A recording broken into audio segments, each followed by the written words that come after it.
स्वाभिमान आया बहिणीला राष्ट्रवादी पुन्हा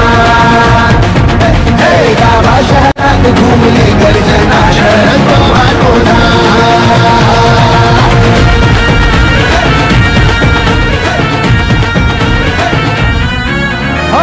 स्वाभिमानाचा हा लढा हिरवू शिवरायांचा धडा वाचवू संविधान रे तोच आधारी रे वीज पाणी या शेतीला गावोगावी आम्ही केला शिक्षणाचा निर्धार रे स्वप्न साकारी रे शिव स्वराज्याला स्वाभिमानास रे आता निवडू चला पक्ष हा आपला हक्क मतदानाचा गाजवा। समाजासाठी प्रवाही ऊर्जा आदरणीय श्री शरदचंद्रजी पवार संसद सदस्य आणि अध्यक्ष राष्ट्रवादी काँग्रेस पार्टी यांचं स्वागत वाई तालुका राष्ट्रवादी काँग्रेसचे अध्यक्ष श्री दिलीपराव बाबर राष्ट्रीय काँग्रेसचे तालुका अध्यक्ष श्री विलासराव पिसाळ आणि शिवसेना तालुका प्रमुख श्री दत्तात्रय इथापे या त्रयींनी आदरणीय साहेबांचं स्वागत करावं अशी विनंती आहे। श्री दिलीपराव बाबर अध्यक्ष वाई तालुका राष्ट्रवादी काँग्रेस पार्टी शरदचंद्र पवार पक्ष, श्री विलासराव पिसाळ अध्यक्ष वाई तालुका राष्ट्रीय काँग्रेस आणि श्री दत्तात्रय इथापे तालुका प्रमुख वाई तालुका शिवसेना यांच्या हस्ते आदरणीय साहेबांचं सहर्ष स्वागत। मंचावरील समस्त मान्यवरांचं आम्ही हार्दिक स्वागत करतो आणि प्रस्तावनेसाठी श्री सुनील भैया माने अध्यक्ष सातारा जिल्हा राष्ट्रवादी काँग्रेस पार्टी यांना विनंती करतो आपण या वाई भूमीच्या सौभाग्य सभेत प्रास्ताविक करावं। श्री सुनील भैया माने अध्यक्ष सातारा जिल्हा राष्ट्रवादी काँग्रेस शरदचंद्र पवार पक्ष।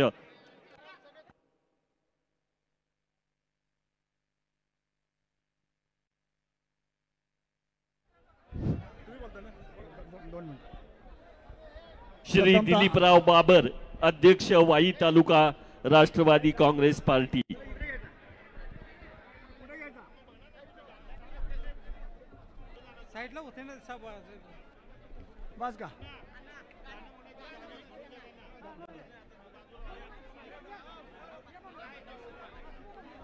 सर्वांचं पुन्हा एकदा स्वागत।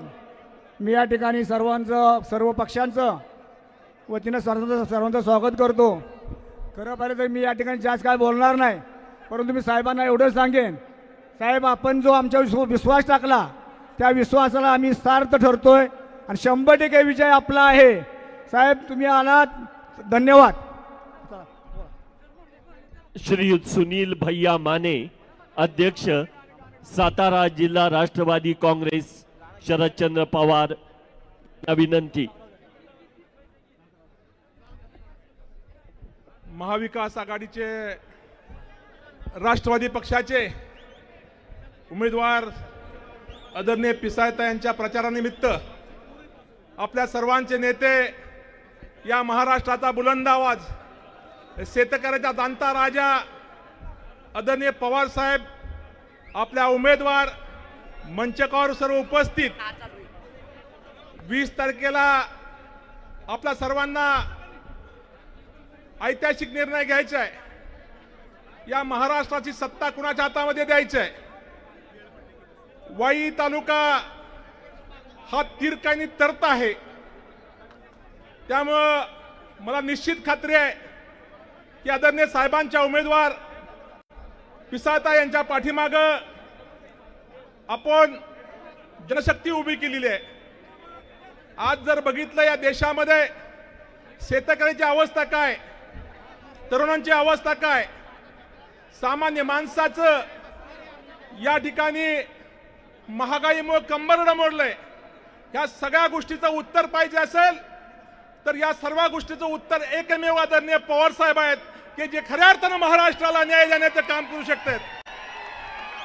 आपण जर बघितलं भाजपला आली मताची कडकी, भाजपला आली मताची कडकी म्हणून आठवली बहीण लाडकी।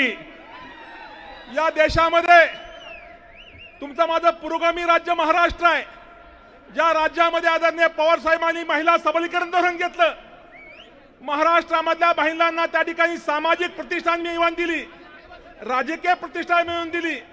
एकमेव आदरणीय पवार साहेब आहेत की जे सातत्यानं महिला धोरणावर त्या ठिकाणी सातत्यानं काम करतात। आमचे आराराबा नेहमी म्हणायचे एक हात नांगराव असला पाहिजे आणि एक हात लोकसभेत असला पाहिजे। आदरणीय पवार साहेब कृषी मंत्री झाले आणि त्या ठिकाणी शेतकऱ्यांना 71,000 कोटी कर्जमाफी देण्याचं काम आदरणीय पवार साहेबांनी केलं।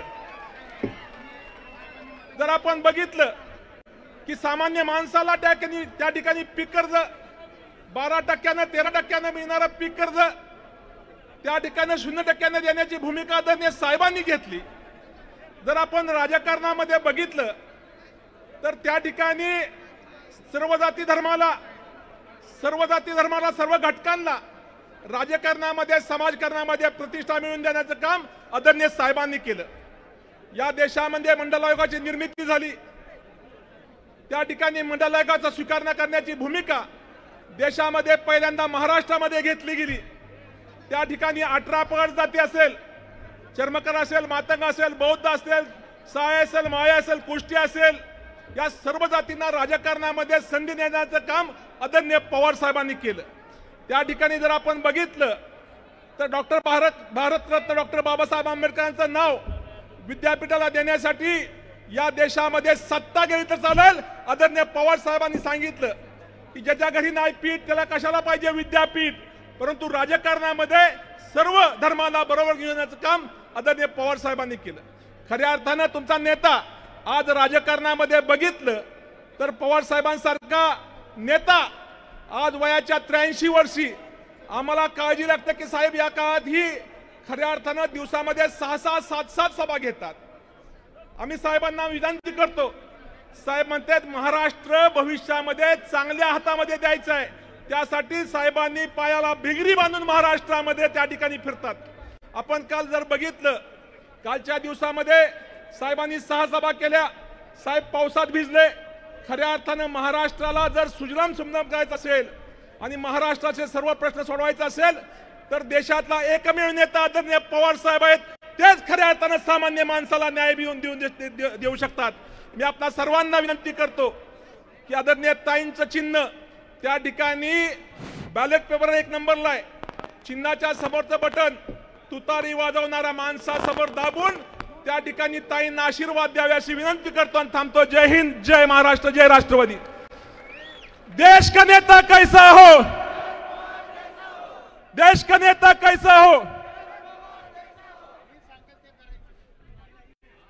सन्माननीय श्री रमेशराव धायगुडे पाटील, अध्यक्ष खंडाळा तालुका राष्ट्रवादी काँग्रेस पार्टी।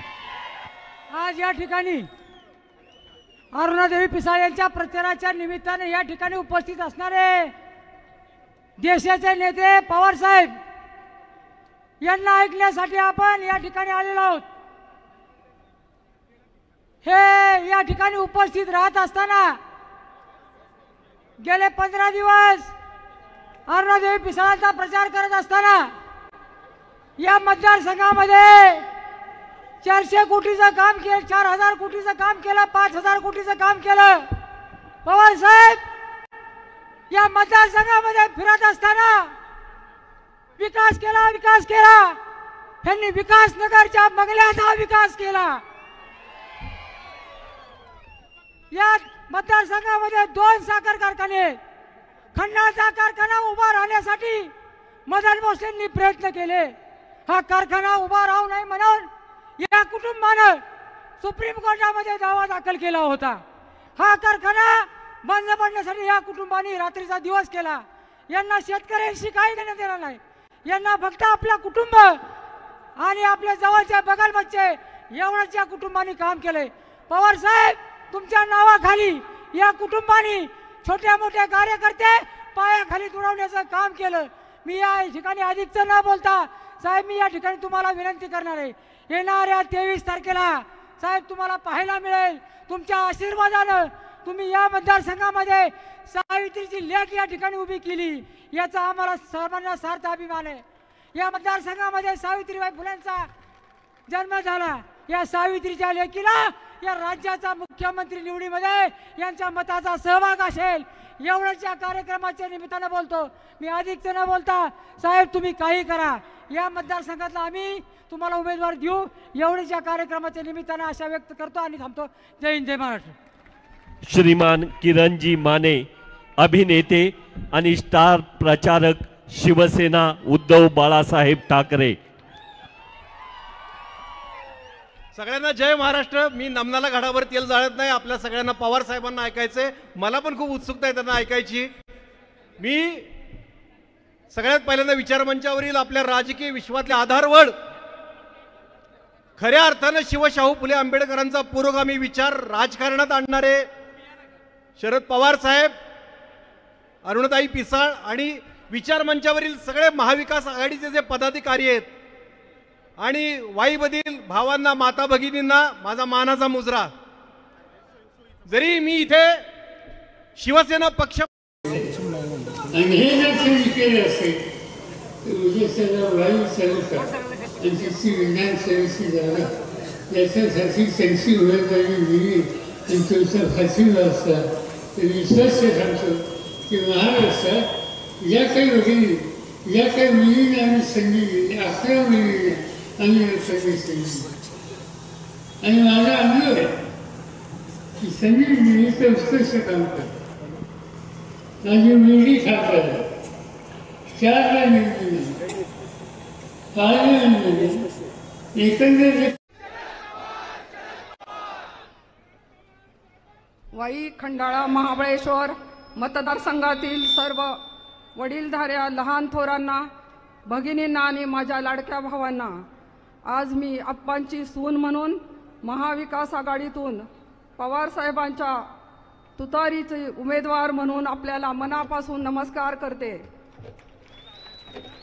आज विधानसभा मतदारसंघाच्या निवडणुकीच्या प्रचारानिमित्त व्यासपीठावर असणारे आपल्या देशाचे नेते, ज्यांनी आपली महाराष्ट्राची अस्मिता दिल्लीच्या तख्त्यावर नेऊन ठेवली, ते आदरणीय पवार साहेब, व्यासपीठावर उपस्थित असलेले सर्वच सन्माननीय सुनीलजी माने, किरण माने, मोहन आबा भोसले, लक्ष्मीताई कराडकर, अल्पना यादव, रतनाबा शिंदे, दिलीप जगताप सर, विलास पिसाळ, प्रताप देशमुख, लक्ष्मण डेरे, आनंदराव शेळके पाटील, नंदकुमार बावळेकर, कुमार शिंदे, सरफराज बागवान, अनिल जगताप, जयदीप शिंदे, प्रसाद भाऊ, ॲडव्होकेट निलेश डेरे, चंद्रकांत शेलार, आदरणीय दादानी, सर्व उपस्थित असलेले सर्व सन्माननीय व्यासपीठ, आता सर्वांची नावं घेऊ शकत नाही, दिलगिरी व्यक्त करते, वेळ कमी आहे।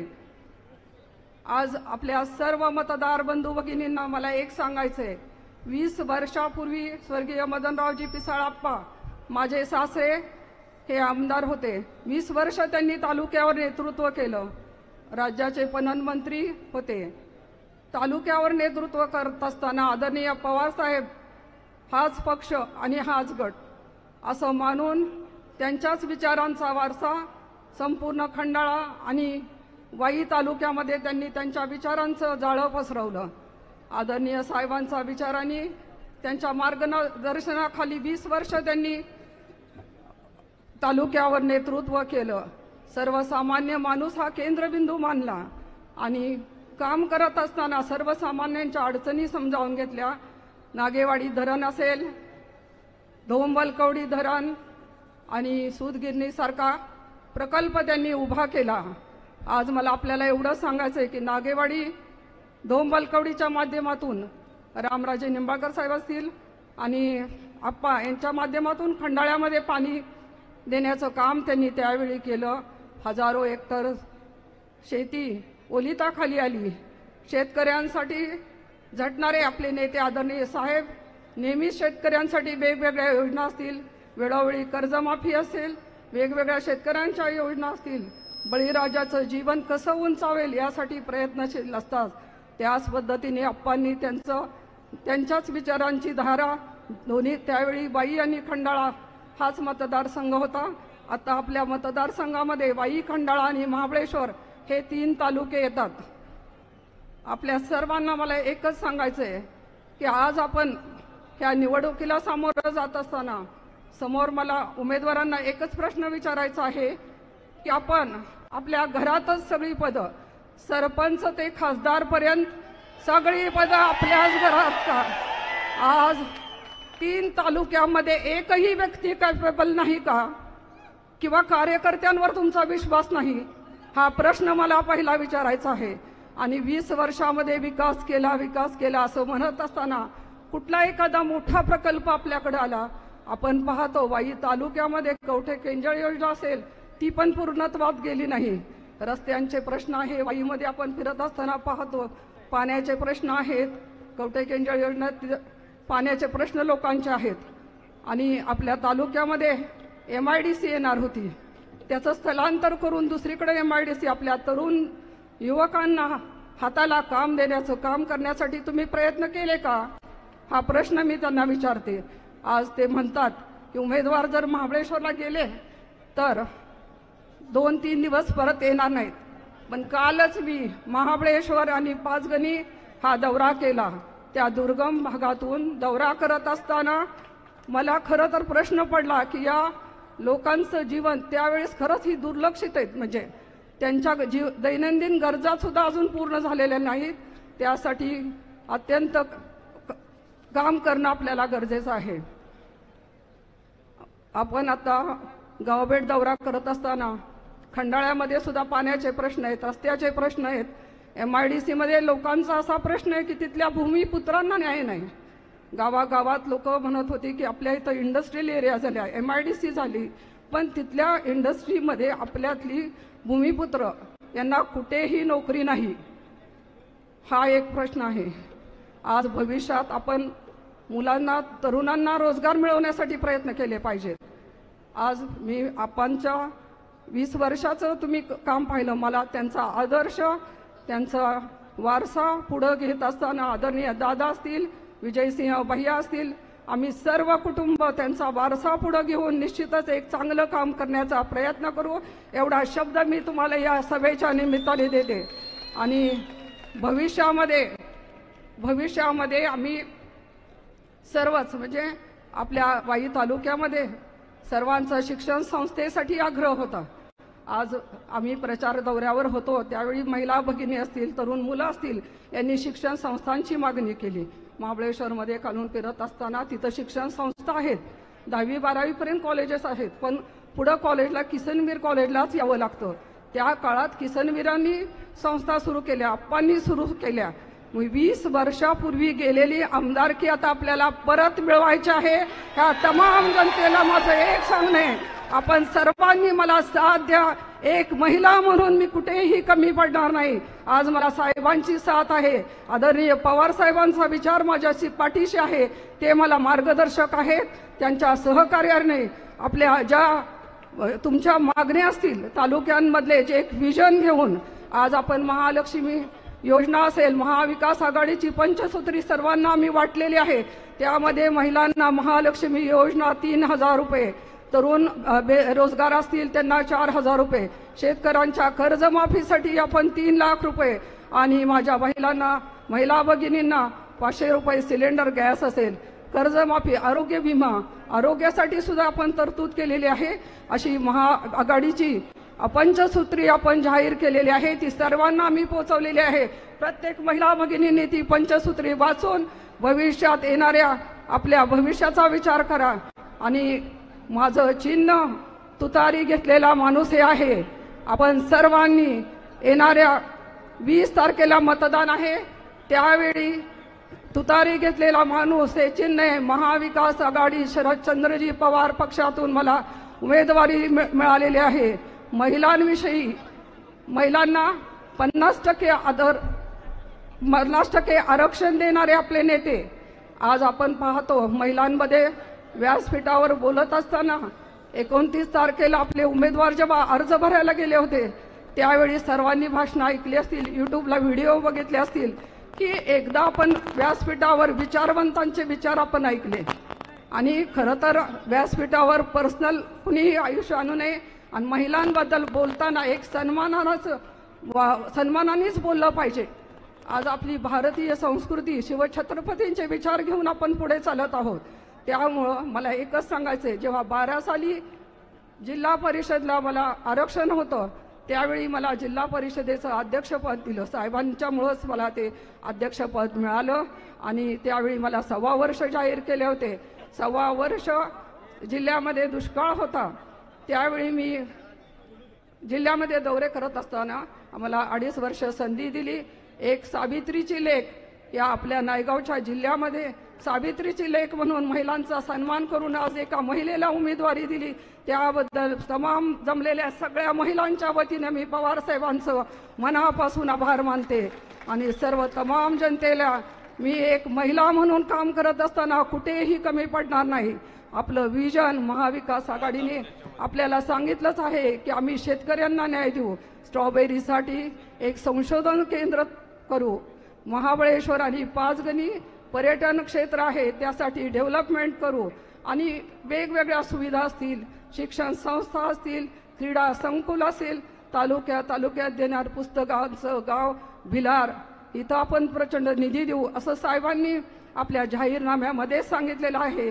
त्यामुळं तमाम जमलेल्या सर्व जनतेला मी नम्रपणाने सांगते, येणाऱ्या 20 तारखेला मतदान आहे. सर्वांनी आपला मतदानाचा हक्क वाजवा आणि तुतारी घेतलेल्या माणसासमोरील चिन्ह माझा आहे त्यासमोरील बटन दाबून मला प्रचंड बहुमताने विजयी करा. माझ्या महिला भगिनींना पण माझी विनंती, आज गेले 15 दिवस बावधनचं बगाडाला जशी गर्दी असते तसं आमचं बावधनचं बगाड निघाले. माझ्या सगळ्या महिला भगिनी उमेदवारी मिळाल्यापासून घर ना घर त्यांनी तालुक्यातलं फिरून सगळ्या घराघरापर्यंत चिन्ह पोचवले. त्या सर्वांचे, सर्व कार्यकर्त्यांचे, ज्यांनी मला पाठिंबा दिला त्या सर्व मित्र पक्षांचे मी मनापासून धन्यवाद देते. पत्रकार बंधूंचे मी मनापासून आभार मानते आणि मी साहेबांना बोलायचे वेळ कमी आहे त्यामुळं एकच सांगते की महिला म्हणून काम करायला मी कुठेही कमी पडणार नाही. त्यामुळं प्रचंड बहुमताने मला विजयी करा. धन्यवाद.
राष्ट्रवादी काँग्रेस पक्षाचे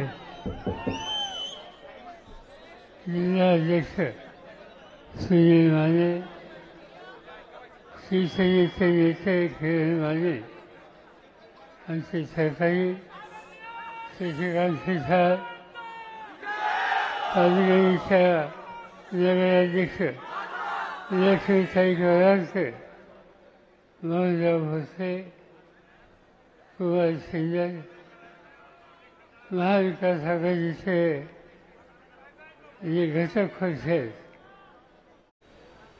जे निवडून आले त्याचे बहुसंख्य लोक सोडून गेले आणि मला हे काय नवीन नाही. 1980 साली आम्ही लोकांनी निवडणूक या ठिकाणी लढवली. तिथे विविध आमचे मार्गदर्शक होते, अन्य सरकारी मार्गदर्शक होते. जवळपास 58 लोक आमचे निवडून आले आणि एक दिवशी अंतुले मुख्यमंत्री होते आणि एक दिवशी मी इंग्लंडला गेलो सुट्टीसाठी, काही कामासाठी, आणि 10 दिवसांनी परत आलो. ते काय कळलं मला, आमचे जे 58 आमदार होते त्याचे 52 आमदार फरावले, ते सोडून गेले. मी 58चा नेता होतो विरोधी पक्षाचा, तो मी 3चा नेता झालो. सगळे लोक म्हणजे पक्ष खुर्चा आमदार गेले असं कसं व्हायचं, म्हणजे गप बसा, बघूया काय करायचं.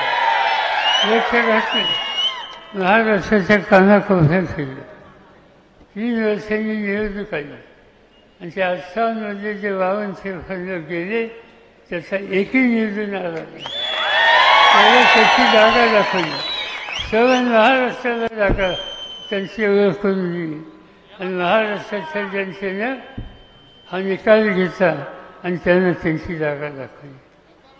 आता दुर्दैवानं ते चित्र असं इथं होईल असं वाटायला लागले. काय झालं इथं? मला वाटत होतं की इथं अशी काही स्थिती येणार नाही. इथं जे आमचे सहकारी आहेत, जे सहकारी होते ते अत्यंत प्रेमाने आणि निश्चित बोलायचं. मला आठवतं आहे पक्ष खुर्च्या दुसऱ्या दिवशी मी ठरवलं, चव्हाण साहेबांच्या समाधीवर जाऊन नमस्कार करून त्यांचे आशीर्वाद घेऊन पुन्हा पक्ष बांधायला कामाला लागले. निघालो मी जिल्ह्यात केलं, अनेक ठिकाणी तालुक्याचे जिल्ह्याचे कार्यकर्ते ठिकठिकाणी माझी गाडी थांबवत होते आणि माझ्यावर येत होते. गाडी आली शेवटच्या जवळ, गाडी थांबवली, बघितलं कोण असते, नाव सांगा. ते होते मखन फाशी गेले, मखन फाशी गेले. मी गाडी थांबवली, म्हणजे काय काढलं, म्हणजे पक्ष खुर्च्या. अशा लोकांनी धोका दिला, मला सहन होत नाही. म्हणजे मी चाललो साहेबांच्या समाधीवर, म्हणजे मी येतो, माझ्या गाडीत बसले. आम्ही गेलो तिथं, चव्हाण साहेबांच्या समाधीचं दर्शन घेतलं. मला असं वाटतं की खुर्च्या वेळेत हा गदी नाही काय, पुन्हा बघतो थोड्या दिवसांनी गदी गायब. चौकशी केली आणि म्हणजे कालपर्यंत ठीक होतं, आज काय झालं नाही. त्याचं असं झालं, आमच्या कारखान्याचं जरा दुखणं आहे, कारखान्याचं दुखणं. म्हणजे कारखान्याचं दुखणं असेल तर ते कसं सोडायचं हे बसून आपण ठरवू, त्याचं मार्ग काढू. सत्ता गेली तर सगळं जात नसतं, आपण ह्याला मार्ग काढू शकतो. आणि म्हणजे हा रस्ता योग्य नाही, त्याने आम्हाला ऐकत असेल. पण नंतर लक्षामध्ये आलं, तुमच्यापैकी बरेच लोक भेटले आणि ते जाईल तिथं मला वाईचा माणूस भेटला की सांगायचा, तर काय काळजी करू, आमचं मी वखत येईल तेव्हाच आहे, आज नाही उद्या निवडणूक येईल तेव्हा जाऊतो माहिती का. म्हणजे सामान्य लोक ठिकठिकाणी भेटल्याच्या नंतर त्यांना हा निर्णय मखरांचा अजिबात पसंत नव्हता, अजिबात पसंत नव्हता. आणि त्याचं उत्तर आम्ही तुम्हाला उद्याच्या निवडणुकीमध्ये जाऊ ही भूमिका सामान्य कार्यकर्ता सतत माझ्या कानावर सांगत होता. आणि ती स्थिती, ती वेळ असता आली काय दिलं नाही. 3 वेळेला आमदार, लक्ष्मणचा खासदार, जिल्हा बँकेचा अध्यक्ष होते, राज्यसभेचे सभासद होते. किती भरलं, शेवटी गावचा सरपंच तेही सोडलं. कुठं दिसतं की हात घातला, कुठं दिसतं तर मलाच पाहिजे, ही पण बरोबर नाही. मी तुम्हाला सांगतो, जबाबदारीला इलेक्शन सारखे असते तर हे कधीच निवडून दिले नसते. इलेक्शन सारखे मी तुम्हाला उदाहरण सांगतो. काँग्रेसमध्ये 2 भाग होऊ लागले. चव्हाण साहेब नेते होते, त्यावेळेला स्वर्णसिंग काँग्रेस आणि इंदिरा काँग्रेस असे 2 भाग होते. जुन्या लोकांना आठवत असे. चव्हाण साहेब स्वर्णसिंग काँग्रेसचे नेते होते, पण नंतर त्यांच्या मनात आलं की काँग्रेस एक केली पाहिजे. 7 मिटिंग होती. तुमच्या करुणी भाऊराव फासांची 9 वेळेला तिचा जो कार्यक्रम होता तो कार्यक्रम होता रयत शिक्षण संस्थे. चव्हाण साहेब होते, मी होतो, किशनजी होतो, लक्ष्मण चाचे होते, सगळे होते. तो कार्यक्रम संपला आणि जेवणाची व्यवस्था चाच्याच्या घरी होती. आम्ही गेलो चाच्याच्या घरी चव्हाण साहेबांच्या बरोबर. जेवण झाल्यावर चर्चा सुरू झाली आणि चव्हाण साहेबांनी सांगितलं की आता फक्त एक करावं.